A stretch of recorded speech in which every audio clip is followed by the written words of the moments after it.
It was an ordinary afternoon. The sun rose over Rome the same way it always had. The markets opened. The bakers worked. Children ran through the streets between the columns of buildings that had stood for centuries. Nothing looked different. Nothing felt different.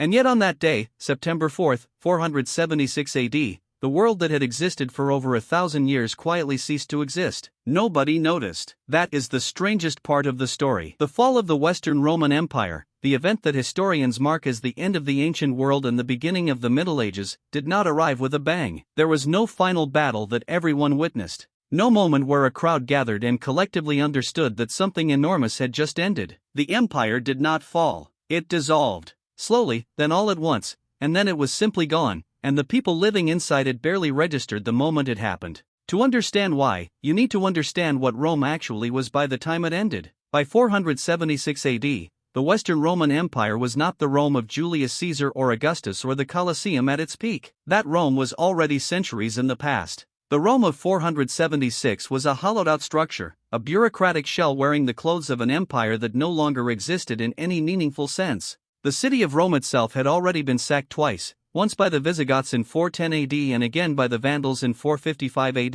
The population of the city had shrunk from over 1 million people at its height to somewhere between 50 and 80,000. The grand marble buildings still stood, but many were crumbling. The aqueducts still ran, but with less water than before. The roads still connected distant provinces, but fewer soldiers used them. The historian Brian Ward Perkins at Oxford University spent years studying what he calls the fall of Rome and the end of civilization. What he found was not a single dramatic collapse but a grinding, decades-long deterioration that the people living through it experienced not as history but as ordinary life getting gradually harder. Pottery became less refined. Buildings became smaller. Literacy rates dropped. Long-distance trade contracted. The material complexity that had defined Roman civilization retreated, piece by piece, generation by generation, so slowly that no single person could see it happening in real time. You do not notice civilization declining when you are standing inside it. The man at the center of the final moment was named Romulus Augustulus. His name is almost comically perfect for the occasion. Romulus, the legendary founder of Rome. Augustus, the first and greatest Roman emperor. And Augustulus, the diminutive suffix in Latin, meaning little or junior. He was the little Augustus. The last emperor of the Western Roman Empire was a teenager with an ironic name, installed on the throne by his father, a military general named Orestes, who was himself a former secretary to Attila the Hun. Romulus Augustulus did not choose to be emperor. He was placed there, and he was removed with the same lack of ceremony. The man who removed him was named Odoacer. He was a Germanic military commander, the leader of a coalition of barbarian federati, soldiers who had been serving inside the Roman army under Roman contract for generations. These men were not outsiders storming the gates. They were insiders. They had fought for Rome, been paid by Rome, lived under Roman law. What they wanted in 476 was simple. They wanted land. 1/3 of the Italian peninsula, to be precise, the same arrangement that Roman soldiers from other groups had already received in other parts of the empire.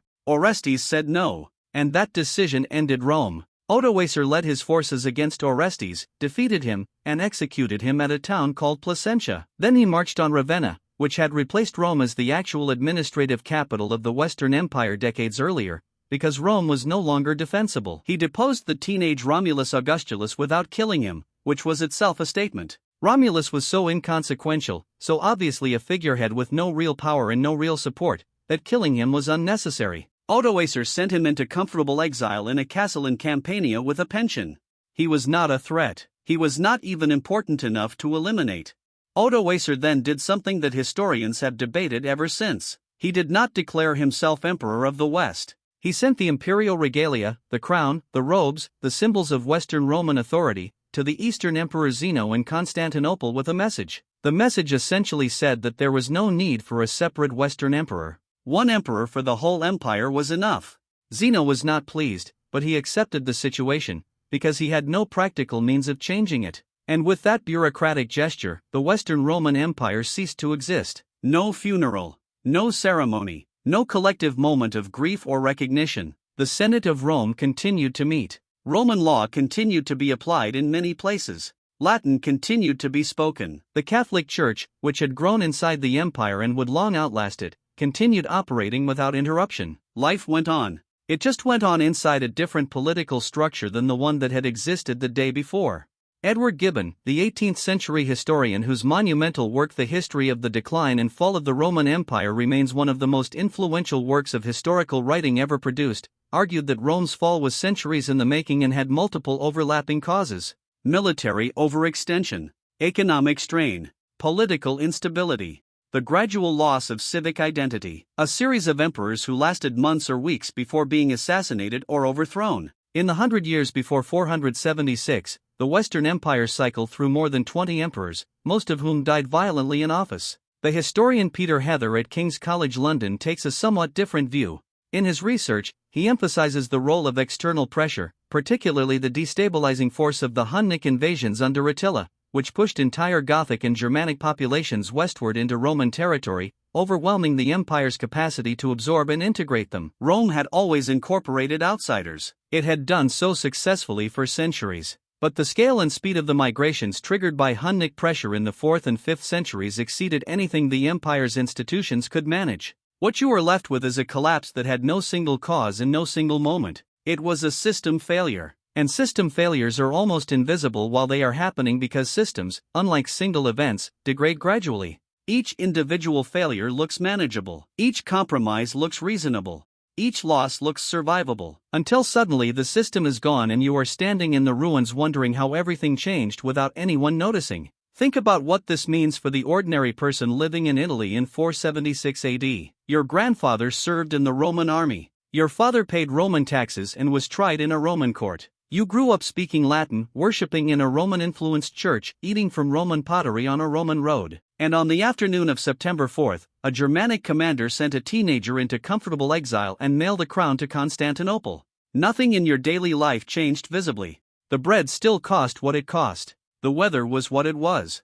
But the idea that it organized the entire known world for over 1,000 years was gone. And the medieval world, the world of feudal lords and local power and fragmented kingdoms and forgotten roads, that world did not announce itself. It just filled the space that Rome left behind. Slowly. Quietly.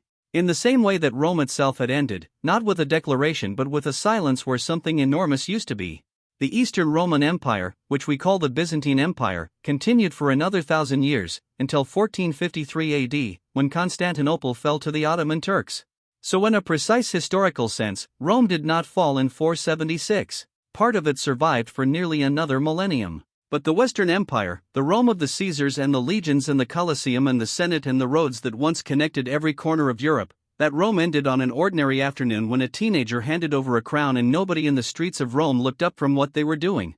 The longest-lasting empire in Western history ended the way most things end. Not dramatically, not heroically, but quietly, on an ordinary day, when the people living inside it had no idea they were standing at the end of an age.